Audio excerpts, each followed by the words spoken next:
episódio 3 de One Dead One Lucky, foi mostrado um pouco sobre o passado do Andy e também um novo inimigo, alguém que é capaz de deixar o Andy nas piores situações possível e também alguém que ama esse Andy, um mistério completamente absurdo. Então vamos acompanhar o que aconteceu nesse episódio. Se você é novo por aqui, se inscreva, ativa o sininho para receber toda a nossa notificação, já deixe seu like para estar nos ajudando, é sério, motiva demais ver o like de vocês aumentando cada vez mais e mais. E bora falar sobre esse episódio. O episódio começa mostrando uma cena do passado do Andy, de quando ele estava preso pela Union, e junto dele ali tinha uma garota misteriosa, e logo depois disso é mostrado o que parece ser essa mesma garota nos tempos atuais, e ela tá no espaço observando um barco.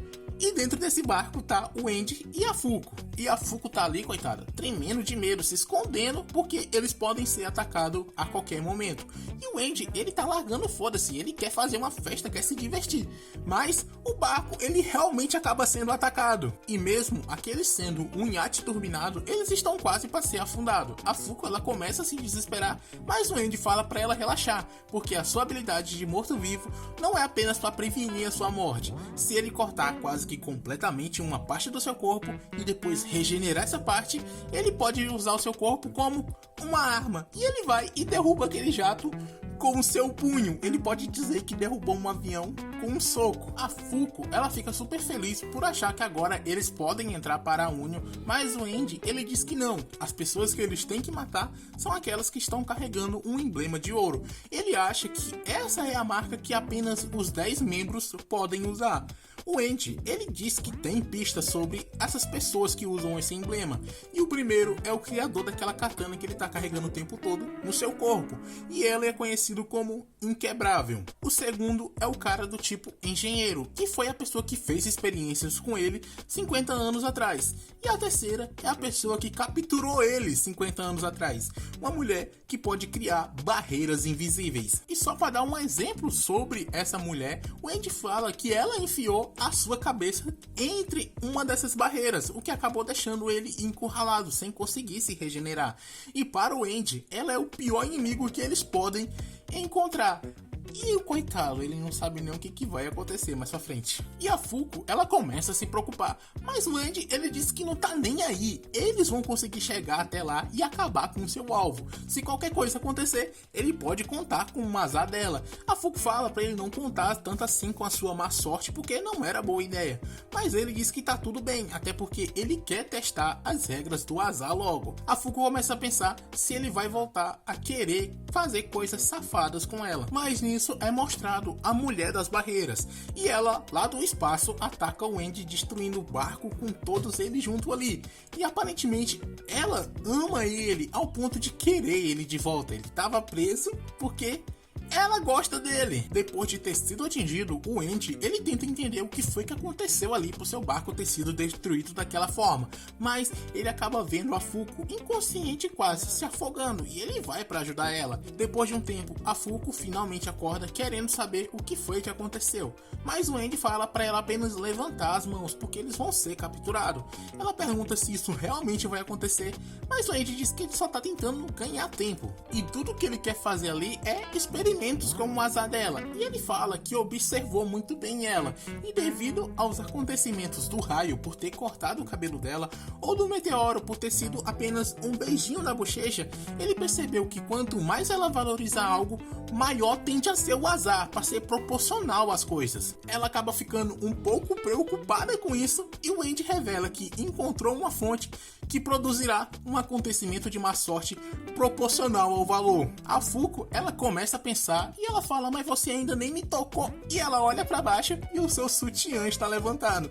E o Andy revela que fez massagem cardíaca nela. E como os peitos delas estão... Droga, cara, eu não consigo me considerar essas partes não. Modo sério. O Andy diz que fez massagem cardíaca nela, e como os peitos dela estavam no meio, ele foi e afastou eles. Ela fica super envergonhada com isso e pergunta se foi só isso que ele fez. E o Andy diz que não, ele também tocou na boca dela. E ela, nessa hora, fica totalmente vermelha, e o vulcão que estava embaixo deles explode, jogando os dois muito pra cima. Graças ao Andy, os dois acabam caindo em cima daquele jato e ele vai e saca a sua espada, acabando com o piloto e assumindo o controle do jato. É sério, eu adoro a interação desses dois porque eles estão assim o tempo todo. O Andy tá atacando foda-se e a Fuko tá o tempo todo com medo, preocupada de uma coisa acontecer, mas o cara simplesmente está desligado para a realidade. E para completar tudo isso, ele fala que se eles tiverem uma noção do nível de contato, eles sempre poderão utilizar o azar dela para reverter as coisas. E ela, depois de tudo isso, acaba simplesmente aceitando, porque não tem como discordar daquele cara. E os dois vão e seguem a sua viagem. Mas depois de um tempo, o jato ele acaba começando a sua autodestruição. O Andy pula de lá e antes que ele se espatifasse no chão, ele usa sua tática de amortecer a queda, quebrando vários dos ossos do seu corpo. Esse cara é maluco dessa ideia. Mas, de qualquer forma, eles acabaram chegando ao seu destino, que é uma praia enorme e bonita. A Fuko, ela fica completamente encantada com aquela paisagem toda e o Andy fala pra ela ir fazer turismo, explorar aquela área, porque a Union não vai mexer com ela com todas aquelas pessoas em volta. Já ele vai procurar pelos seus antigos amigos, que podem ajudar eles. Então, os dois vão se separar agora. Antes dele sair, a Fuko pergunta quem será que eles vão enfrentar agora. O Andy diz que não importa quem que eles vão enfrentar, ele vai acabar com essa pessoa porque o plano deles ainda não mudou. Ele larga a bichinha lá e manda ela ir se divertir, mas ela tá o tempo todo com medo das pessoas tocarem nela e ela sai correndo de lá. Mas com isso ela fica pensando que se não tivesse conhecido o Andy, ela provavelmente já estaria morta nessa hora. E no meio desses pensamentos ela acaba encontrando uma garota que já vem cheia de amizade com ela, por ela ser japonesa e aquela garota amar o Japão. A Fuko observa que ela estava pintando e elogia o desenho dela. A garota chama ela para elas duas pintarem junto. Ela até oferece os materiais. A Fuko lembra do Andy falando para ela se divertir e ela vai e aceita, sem nem pensar. As duas, elas começam a pintar e vão se aproximando cada vez mais e mais, quase se tornando amigas. E ao terminar a sua obra, a Fuko vai e mostra para aquela garota. E o que deu para entender na conversa delas é que naquele mundo, no espaço, existe apenas o Sol e a Lua. Nada mais do que isso. Por isso que no desenho a Fuko fez várias estrelinhas para que a Lua não ficasse solitária durante a noite. E depois de ver isso, eu fiquei super curioso. Realmente só existe o Sol e a Lua nesse mundo? O que foi que aconteceu com os outros planetas, com os outros sóis?